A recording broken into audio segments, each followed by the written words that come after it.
Okay, Tracey, well, why don't we just start out with your reaction to April Wilkens being denied sentencing relief under the Oklahoma Survivors Act? I think my reaction is just immensely disappointed, and struggle with all the emotion. I mean, sadness and anger and um, just feelings of not understanding how we ended up in the same place 27 years later. You know, um, we talk about how far we've come, particularly in Tulsa and in Oklahoma, over the last 27 years in terms of education of um, allied professionals and education of members of the court and law enforcement. And um, it just, to have a verdict like this really challenges my thoughts about how far we've come.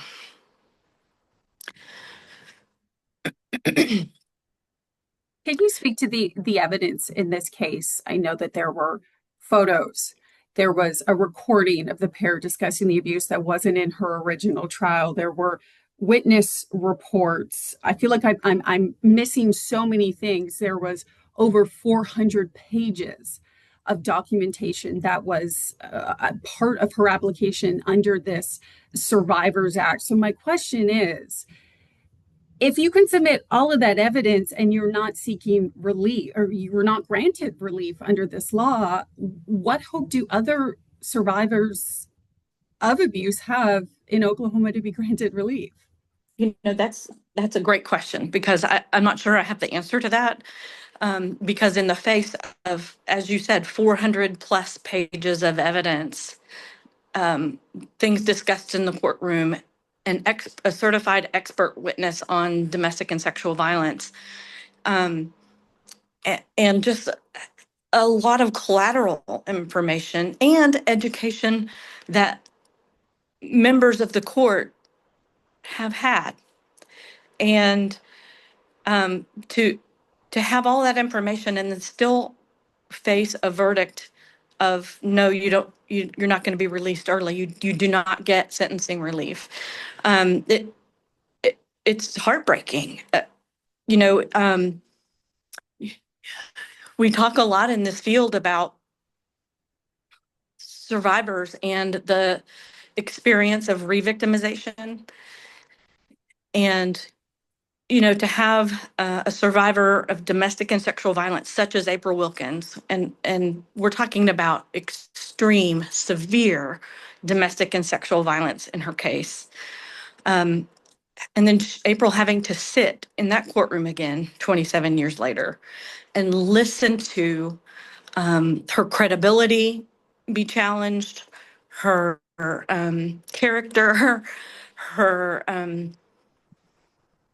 her again, even her behavior on the night that the crime occurred, um, and in the backdrop, having had 27 years of information and education about how domestic and sexual violence impacts a survivor and the trauma and the anxiety and fear and all of those things. I mean, all of that comes for April has to come back into her memory and reality, and having to sit through that um, is like a re-victimization. And then to be not granted the relief when in 27 years you hope later that you're going to be believed, and that you have served your time and that you are no longer a danger to society, which I'm sure was all in her mind. And then to be told, no, that's not the case by the court. It's emotionally devastating. It's re-victimization, reliving that trauma over and over for her.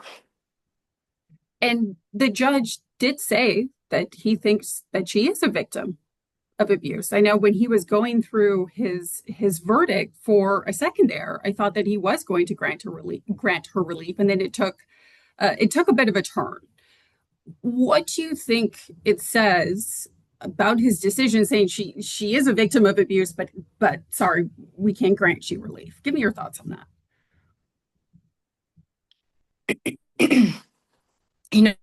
From where the judge sits, as I understand the Survivors Act, his or her job is to determine whether or not the crime was committed out of the domestic and sexual violence that she's experienced. And I do not know how you could look at 400 pages of information, trial transcripts, and hear from an expert witness and and decide that in April Wilkens' case that she should not be granted relief.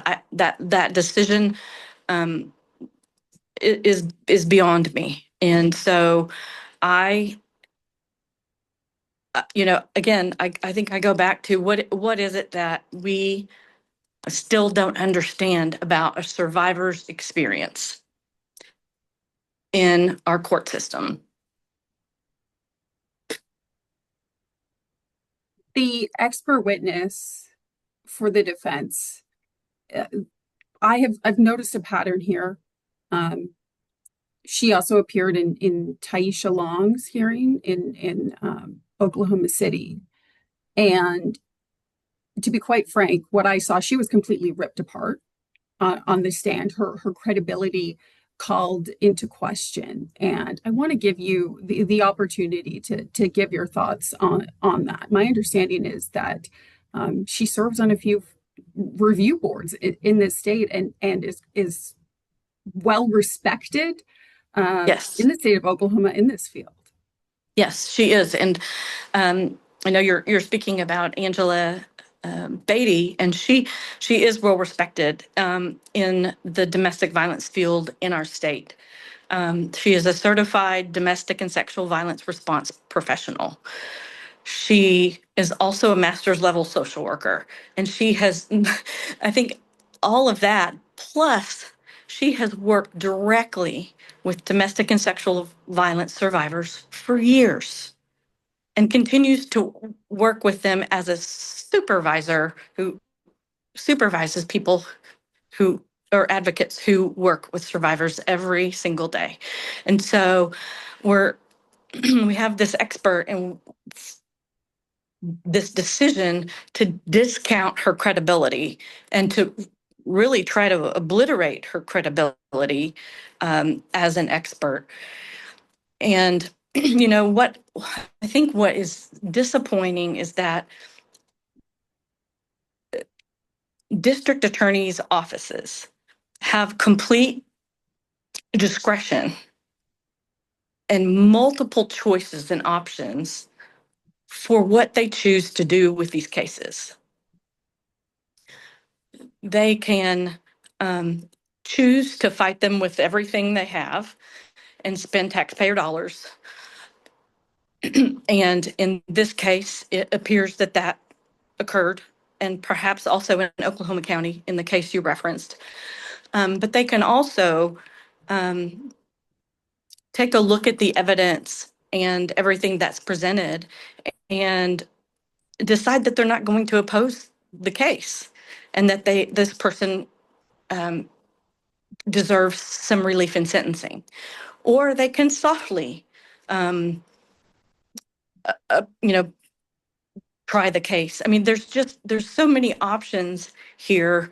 And for whatever reason in our state, our DA's offices are electing to just go after these cases as if we're talking about the worst possible criminals that are a danger to society. And that is what is so unsettling as a longtime advocate of a domestic and sexual violence organization, knowing that there are an endless number of people out in Tulsa County causing harm to women, and there's plenty of cases that need to be prosecuted. And to spend the state's resources on a case like April Wilkens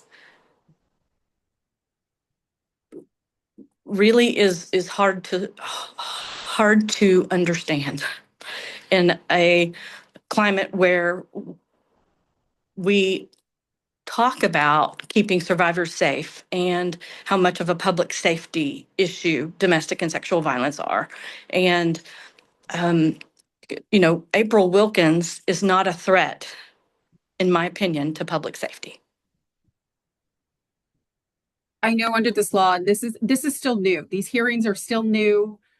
This is only the third decision. I asked DA Kunzweiler why he hired the expert. I know in the case of Lisa Ray, where she was released, the DA in that county did not hire his own expert and spent thousands of dollars of taxpayer money in order to protest her release. He told me that he is doing what he thinks Oklahomans would want. What's your take on that? Well, I would think that is what an elected official goal should be, to do what their constituents want. And I think even as I look at the public comments on these cases, it, it, it certainly looks like the public will is there in agreement with the fact that these women deserve the relief in sentencing. And so I would think that you would want to listen to your constituents and then make your decisions in that manner. Unfortunately, I think in April Wilkens' case, and this came up in the court setting, is that there's some power and influence at play in Tulsa, not only at the time of her original trial back in 1998, but still yet today, 27 years later, that Mr. Carlton's family has some power and influence in the city. And I believe you cannot discount that fact, and that is and was at play during April's resentencing hearing.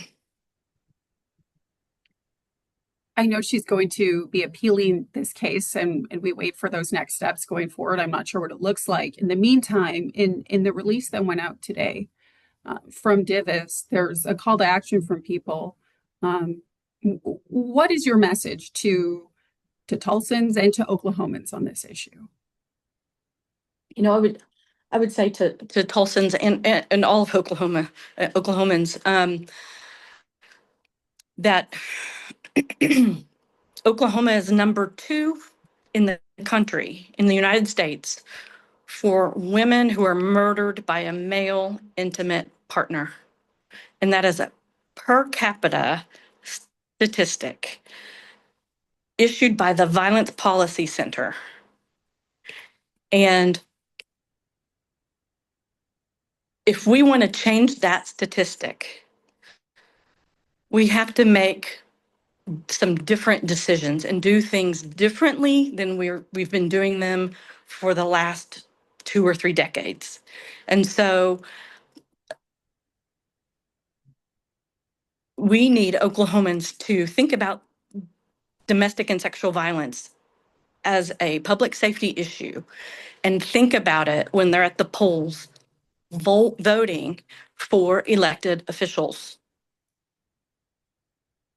I think this case also brought out the information that not everybody has an understanding and has challenged their own biases when it comes to survivors of domestic and sexual violence. And so those are the kinds of questions that are important to ask political candidates, where they fall on these kinds of issues. And if this is an issue that, as an Oklahoman, you care about, then you need to take that with you in your decision making at the polls. I've interviewed you before. I've seen many interviews that other people have done with you. And frankly, in my 3 years working in this market, I've never seen this type of emotion from you. How are you doing? Sorry, I had to get rid of that call. Another call came through. So, I think, I've had a weekend since the verdict to process all that I heard in the courtroom, and I wasn't there the entire time. I was not there when the judge issued his verdict, but I was there enough to have a general feeling of what was happening in that courtroom, and what the intentions were of the parties. And I have done this work for 20 plus years in domestic and sexual violence. And, I was also involved in supporting the legislation related to the Survivors Act. And so, and expected a different outcome in that courtroom. And so I sat with, I sit with sadness and strong feelings about injustice and justice not being served for April. And I think I've been in this profession long enough to take my feelings and emotions and turn those into stronger advocacy for survivors of domestic and sexual violence, and let it help it strengthen my resolve on these issues. And so, when you have a situation like this happen so quickly, and really, I think just dismissing the experience, the lived experience of a survivor of domestic and sexual violence, it really fuels my passion to continue this work and to see that April Wilkens and other women like her get the justice that they deserve. And so if you're hearing emotion from me today, that's where it's coming from. It's really about my passion, my strong belief as an advocate that we have not served justice in this case. And in April's case, what does justice look like for you? Is that her being released? For me, for April, it justice looks like being released of your sentence because of the years of severe abuse, both physical and sexual and emotional, that she endured. And she has served 27 years of her sentence. And by all accounts that I'm hearing, has done well during those 27 years. I don't believe that there's been anything that would discredit her as a woman who could enter society and be a productive and safe member of our community. And I think what also is lost is that April has support and resources waiting for her in this community to assist her as she transitions from incarceration back into the community. And so that is what To me, that's what justice looks like. And all of those things being in place for her and relieving her sentence and saying to her, we understand that you were a survivor of domestic and sexual violence and that you felt like you had no other choice but to take a life because you were in fear for your own life. Those were all my questions. Is there anything else? I think you've covered it very well. So